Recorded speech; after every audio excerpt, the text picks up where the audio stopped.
Hi, and welcome to this episode of The Everyday Editor. This is going to be a little bit different, and it starts right now. Today we're going to talk about what video editing really is. First, let's think about what editing in life is really about. We are all editors in our everyday life. Our alarms go off and we're faced with our first decision of the day. Do I get up? Do I turn the alarm off? Do I hit snooze?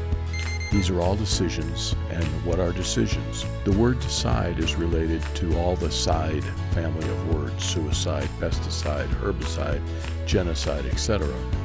The meaning of the root side means to kill.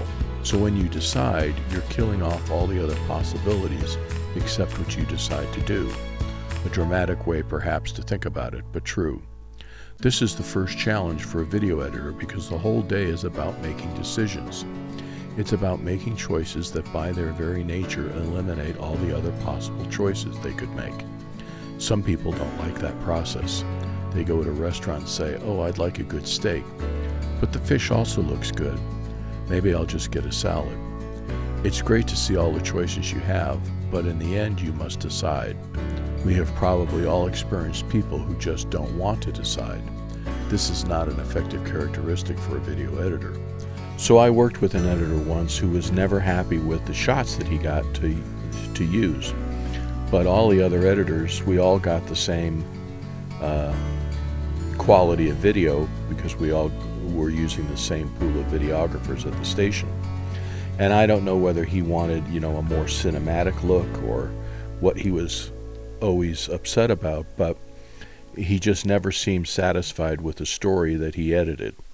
Now, the other side of the decision-making process is compromise, and that is that many times you might not have what you consider the perfect shot, but it was always in my mindset to give the benefit of the doubt to the videographer. Does that mean that I never saw an opportunity in one of his other shots that they didn't see and go over and shoot? Well, I wasn't under the pressure of trying to capture what was going on. Wasn't working with the reporter who might have been tugging at my arm and telling me that you needed to go shoot this and you needed to go shoot that. And so it really wasn't fair to judge, but this guy was just never satisfied. Now, as a career note, he went on to several other non-editing jobs in pretty rapid succession, and my guess is that he was really never satisfied with anything that he did. Now, I don't know, but that's a characteristic some people get wrapped up in, and that they're just constantly frustrated with what they're tasked to do and how they're tasked to do it. So I don't know, but decision making is a critical first ability of an editor. He's probably at some drive-thru right now making people wait behind him while he's trying to decide what drink to get today. While I have tried to inject some humor here, the concept behind it is serious: making decisions. That is the job of the video editor. That is the baseline of the job. In a high majority of cases, the choice is pretty simple because it is first based on the subject. If the narration is talking about pink elephants, then I need a shot of pink elephants. What shot I choose will be determined by the secondary factors in the story. If this is the first time we've introduced pink elephants, then the logical choice is to show a fairly wide shot of pink elephants so the viewer can see the whole animal you're talking about. Now, to add value to the decision, is there a shot with something else in the shot that can show the viewer the relative size of the elephant? Maybe compared to a hut or a truck, something the viewer might have previous experience with so they can guess the size of the elephant because they know roughly the size of a truck. That's bonus information for the viewer. That's information the writer might not have spelled out or the producer might not have thought about.